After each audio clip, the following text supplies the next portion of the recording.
Assalamualaikum warahmatullahi wabarakatuh.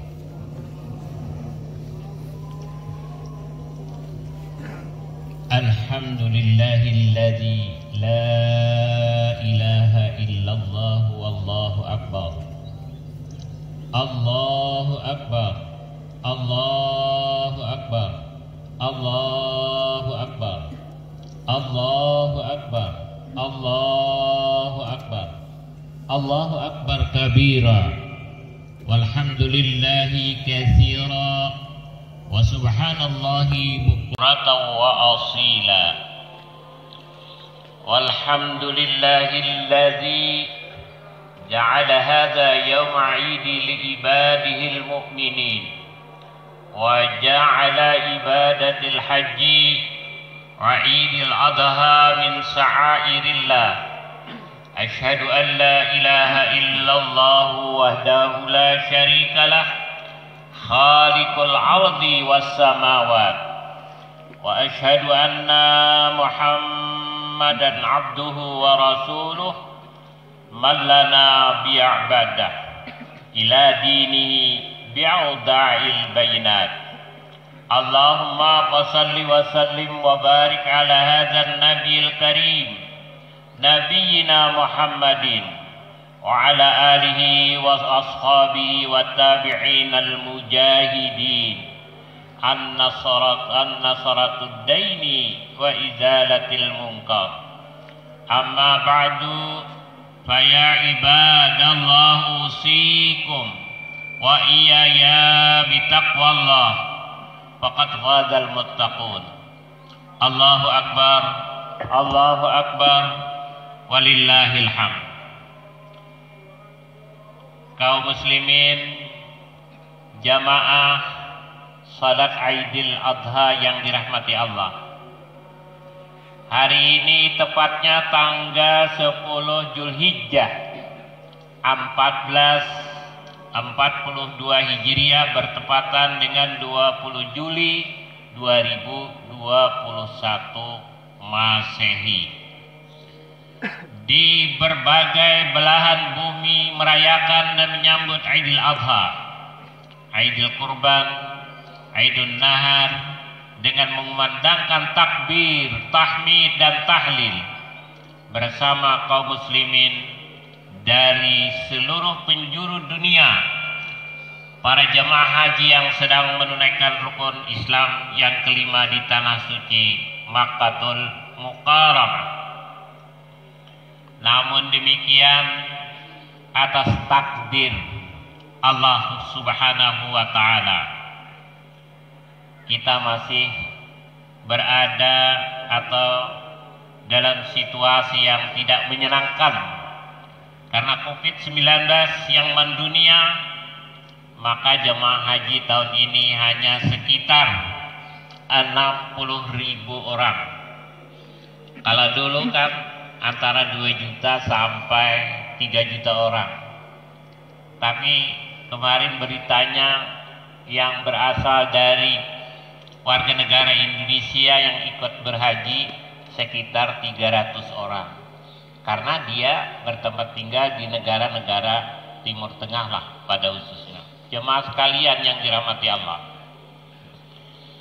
mari kita sambut hari ini dengan penuh kesyukuran kepada Allah Subhanahu wa Ta'ala dengan perasaan sangat gembira dan khusyuk, seraya mengambil akibat dari pelajaran yang terkandung, mengambil iktibar dari pelajaran yang terkandung di dalamnya.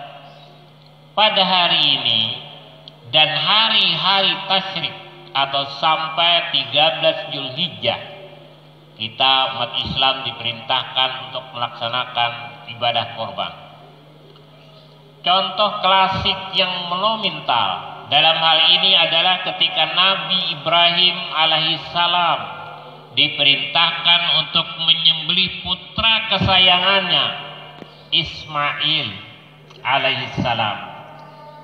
Tertuang dalam surah As-Saffat ayat 102 berbunyi, a'udzubillahi minasyaitonir rajim, فلما بلغ معه السعي قال يا بني إني أرى في المنام أني أذبحك فانظر ماذا ترى قال يا أبت افعل ما تؤمر ستجدني إن شاء الله من الصابرين. Artinya, maka ketika anak itu sampai pada umur yang sanggup berusaha bersama-sama Nabi Ibrahim, maka Nabi Ibrahim berkata, wahai anakku, sesungguhnya aku melihat dalam mimpi bahwa aku menyembelihmu. Maka pikirkanlah, apa pendapatmu? Ia menjawab, hai bapakku, kerjakanlah apa yang diperintahkan kepadamu. Insya Allah kamu akan mendapatiku termasuk orang-orang yang sabar. Hebat kan? Seorang anak berdialog dengan bapaknya lalu mengucapkan demikian. Seterusnya pada ayat 107 dan 111, وَفَدَيْنَاهُ بِذِبْحٍ عَظِيمٍ وَتَرَكْنَا عَلَيْهِ فِي الْآخِرِينَ وَسَلَامٌ عَلَى إِبْرَاهِيمَ كَذَلِكَ نَجْزِي الْمُحْسِنِينَ إِنَّهُ مِنْ عِبَادِنَا الْمُؤْمِنِينَ. Artinya seterusnya, dan kami tebus anak itu dengan seekor sembelihan yang besar, yang terkenal itu kibas ya, atau kambing.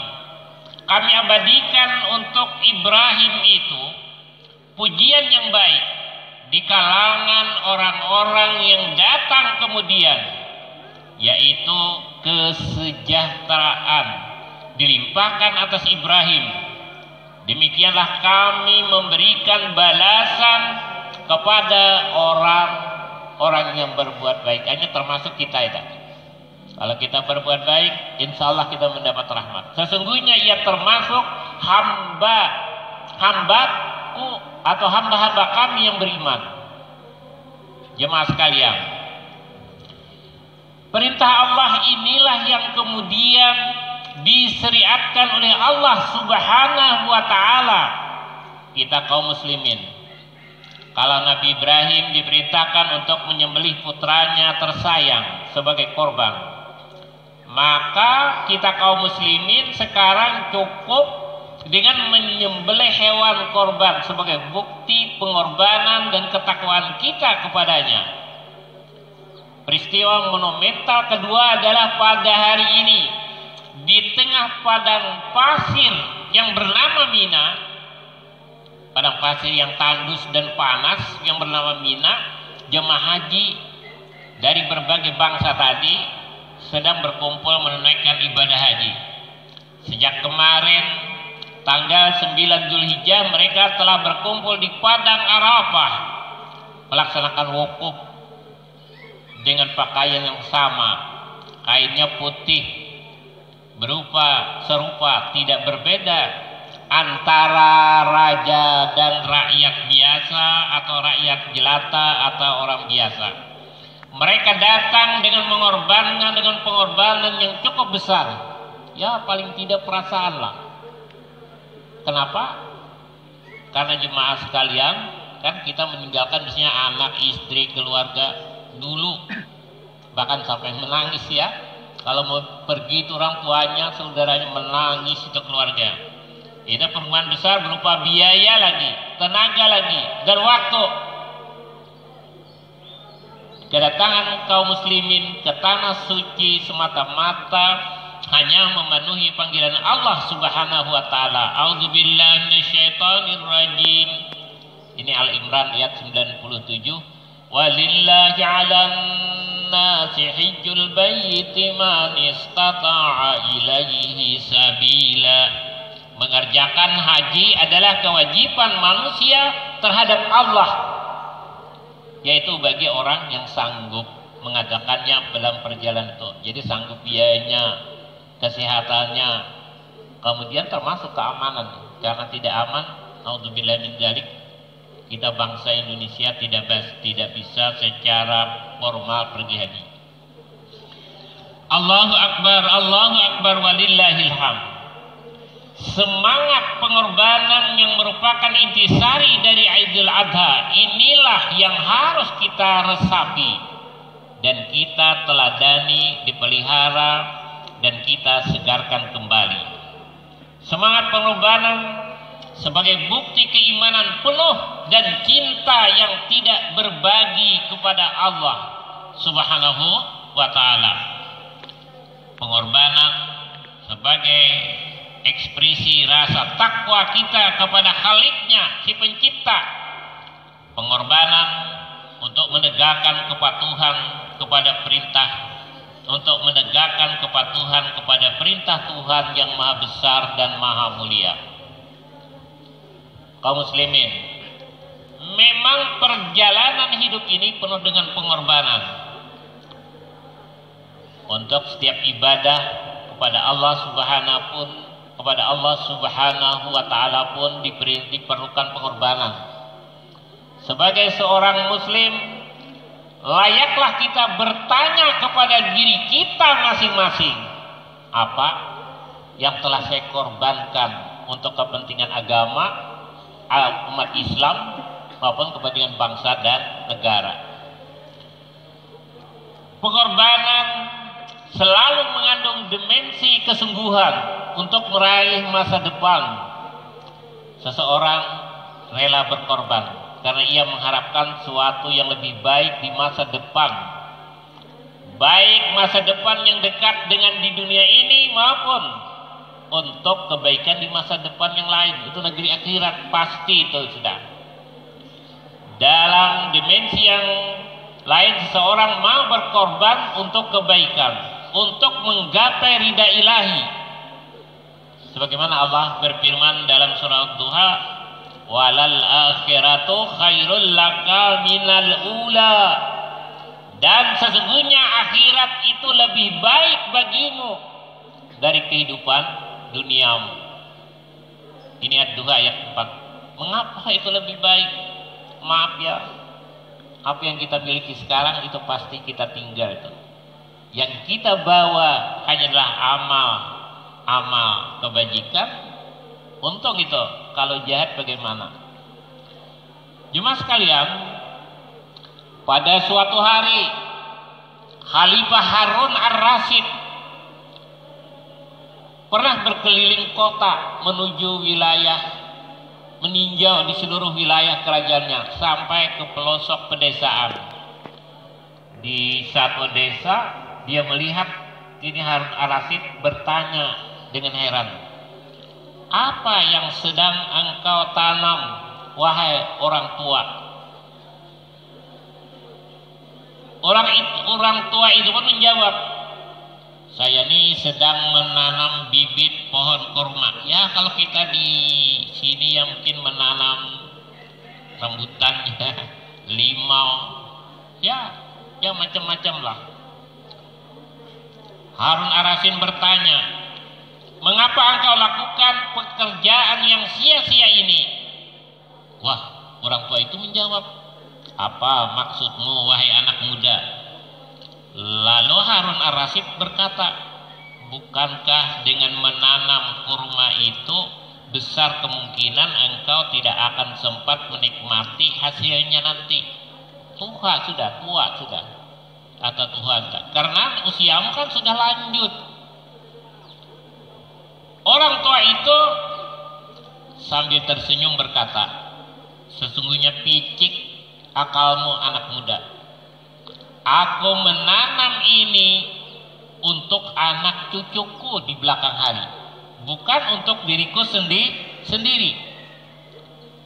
Tidakkah kamu sadar bahwa buah-buahan yang kamu makan, yang kamu nikmati sekarang ini pun adalah hasil kerja keras dan pengorbanan orang tua dan kakek-kakekmu dulu dengan ikhlas berkorban menanam pohon kurma untuk kepentingan generasi yang akan datang. Allahu Akbar, walillahil hamd. Hadirin jemaah Idul Adha yang dimuliakan Allah. Kita bangsa Indonesia saat ini tidak bosan-bosannya membangun di segala bidang, termasuk sarana fisik dan mental spiritual. Membangun berarti berupaya menciptakan masa depan yang lebih baik dan cerah. Tidak hanya bagi diri sendiri, tapi juga bagi generasi yang akan datang. Untuk membangun hari depan yang lebih baik, diperlukan pengorbanan. Tetapi siapa yang harus berkorban? Dan untuk siapa berkorban itu? Dan apa yang harus kita korbankan? Dulu almarhum Kiai Haji Ahmad Dahlan dengan ide-ide berlian beliau yang bangun sekolah-sekolah, panti asuhan, universitas kita seluruh Indonesia yang saya catat tuh 178 buah, termasuk akademi atas sekolah tinggi. Itu hasil pikiran orang-orang tua kita dulu. Lagi itu pertanyaan, kalau kita apa yang harus kita korbankan? Ya, sesuailah dengan kemauan. Barangkali selama ini rakyat sekecil apapun sudah cukup banyak berkorban untuk membangun. Walaupun sebagian besar mereka justru belum sempat menikmati hasil pembangunan secara baik dan layak. Dalam berbagai contoh kasus real sering terjadi, terutama di kota-kota besar nih. Rakyat kecil terpaksa mengorbankan persel tanahnya satu-satunya untuk bergantung hidup hanya untuk membangun mall, villa, atau lapangan golf untuk kesenangan segelintir orang-orang kaya. Untuk pembangunan seperti itukah yang kita harus korbankan? Tentu tidak, jemaah sekalian. Para pemimpin hendaknya membangun apapun dengan cara yang lebih arif.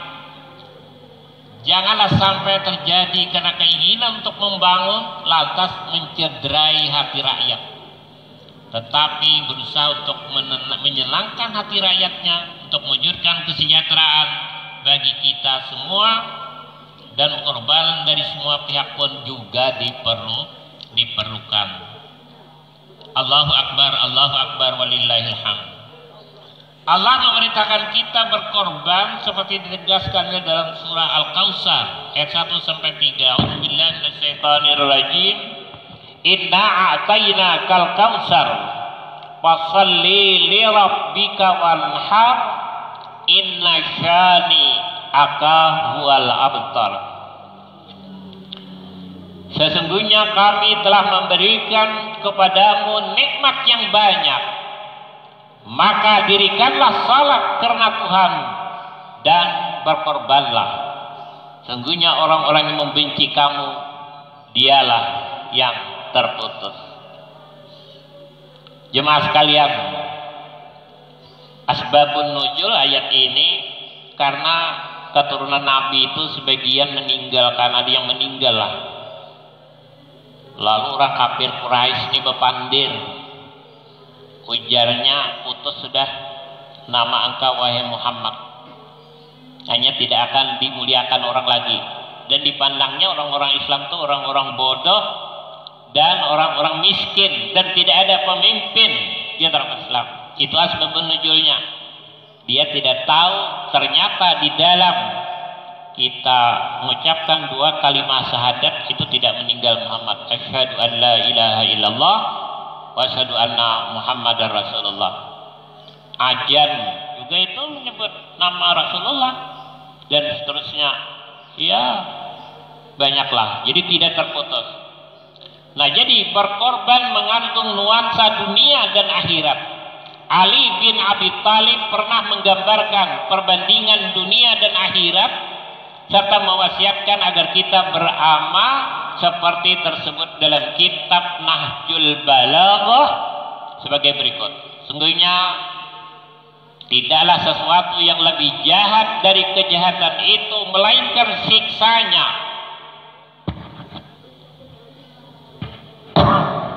Atau hukumannya. Jemaah sekalian, Dan tidak ada sesuatu yang lebih baik daripada kebaikan itu melainkan pahalanya atau ganjarannya. Tentu ganjaran yang menyenangkan. Segala sesuatu yang ada di dunia ini terdengar lebih bagus kelihatannya. Tapi apakah kita tahu bahwa segala sesuatu yang ada di akhirat terlihat nanti lebih bagus lagi dari yang terdengar sekarang. Tadi walal akhiratu khairul laka minal ula. Jemaah sekalian, sesungguhnya barang yang diperintahkan Tuhan lebih banyak barang yang dicegahnya. Barang yang dihalalkan Allah lebih banyak dari barang yang diharamkannya. Nah, tidak sedikit pula barang yang bertambah tetapi merugikan, bahkan kita susah mengurusnya. Sesungguhnya barang yang diperintahkan Tuhan lebih banyak dari barang yang dicegahnya. Jadi banyak menyamannya juga tuh daripada yang susah. Barang yang dihalalkan lebih banyak dari barang yang diharamkan. Sebab itu janganlah dipilih yang sedikit. Ujar Ali ini, pilihlah yang banyak, tinggalkan yang sempit, carilah yang luas untuk ridha Allah. Jemaah sekalian, rezekimu telah ditanggung, setelah itu kamu disuruh beramal. Sebab itu janganlah kamu habiskan kekuatanmu kepada barang yang tidak ditanggung, sehingga lupa barang yang diperintah. Padahal hari ini ragu telah memenuhi hati, keyakinan telah mulai goncang. Orang kejar barang yang telah ditanggung, orang lupakan barang yang telah diwajibkan. Lakaslah beramal, takutlah ajal datang dengan tiba-tiba. Umur yang telah lalu tidak dapat kita kejar lagi. Ya sudah, yang lalu ini tidak dapat umur muda lagi, yang tua. Tetapi rezeki yang telah habis masih bisa diusahakan dan dicukupkan. Yakinlah itu Pak. Rezeki yang telah habis besok atau lusa bisa bertambah. Tapi ingat, umur yang telah lepas tadi tidak akan dapat kembali lagi. Artinya gunakan, dalam hadis kan, gunakanlah masa mudamu sebelum kamu tua. Gunakanlah kayamu sebelum kamu miskin. Gunakan lapangmu sebelum kamu sempit. Jemaah sekalian yang dirahmati Allah, demikian wasiat Ali bin Abi Thalib. Allahu Akbar walillahil hamd.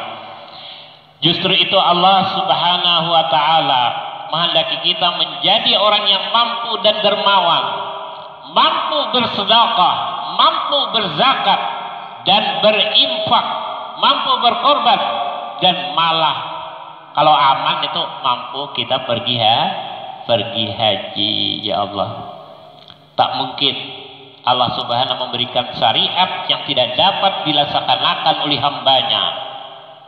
Cuma kadang-kadang kita salah cara dalam mengatur hidup, sehingga menjadi orang yang tidak mampu berkepanjangan. Maaf, misalnya ibadah korban akan dapat dilaksanakan asal ada kemauan yang keras, niat yang ikhlas, serta perencanaan yang matang. Cobalah kalau kita menabung dengan rajin, setiap hari 6.000, ya 30 hari 180.000. Kalau 10 bulan berarti 1.800.000. Walaupun sekarang korban 2,5 juta rata-rata di mana-mana itu. Insya Allah yang berat akan menjadi ringan. Ya minimal kita bisa beli kambing lah. Mungkin kalau sekaligus berat, apalagi dalam situasi ekonomi yang tidak normal seperti sekarang ini. Karena kita tadi dikendalikan Allah dalam situasi pandemi COVID-19 yang sepenuhnya belum reda berhenti. Bahkan maaf ya, hari ini di Samsat tidak dilaksanakan salat Id. Kenapa? Karena di daerah itu katanya zona merah. Jadi dipaksa dipindahkan tadi ke Al Muslimun di Mahliga itu. Ada masjid itu. Jemaah sekalian yang dirahmati, kalau menurut nafsu, memang duit itu hendak dihabiskan terus setiap bulannya. Tapi kalau kita berpikir ya agar kita jangan bahil juga jangan, tapi menghematlah. Belanja sekadar yang sangat diperlukan saja. Insya Allah kita akan dapat menabung dan akhirnya kita dapat menjadi orang yang mampu berimpak, mampu berzakat, mampu bertobat, bahkan mampu naik haji. Jamaah sekalian, karena pentingnya berkorban itu sampai Nabi itu bersabda, "Mangkana lahu sa'atan wa lam yuddahi fala yaqrabanna musallana."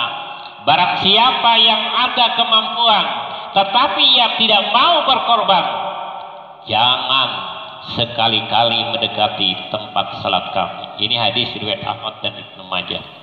Jemaah sekalian, di dalam Al-Qur'an sendiri dijelaskan, "A'udzubillahi minasyaitonirrajim, lan tanalul birra hatta tunfiqu mimma tuhibbun wa ma tunfiqu min syai'in fa innallaha bihi alim."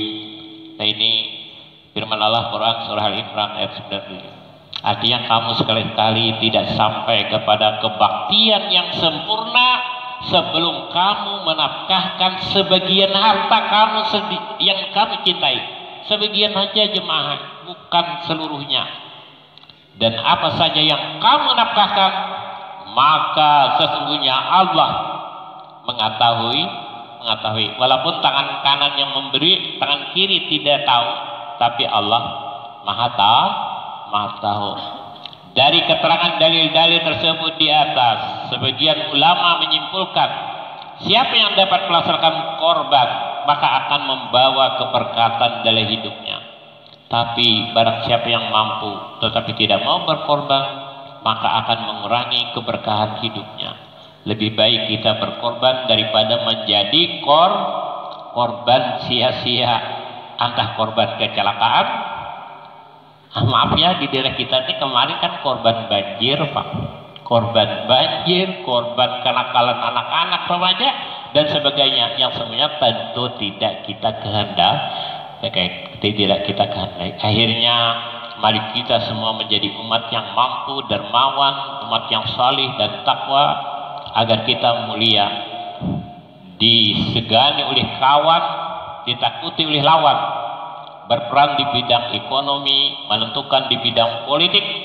Dengan demikian kita dapat menemukan kembali permata Islam yang hilang, yaitu kemuliaan, tentu dengan selalu mengikat tali ukhuwah persaudaraan di antara sesama umat Islam dengan penuh pengertian, dan tetap kita satu untuk menegakkan kalimat Allah Subhanahu wa ta'ala. Mari kita berdoa bersama. Amin, Allahumma amin. Bismillahirrahmanirrahim.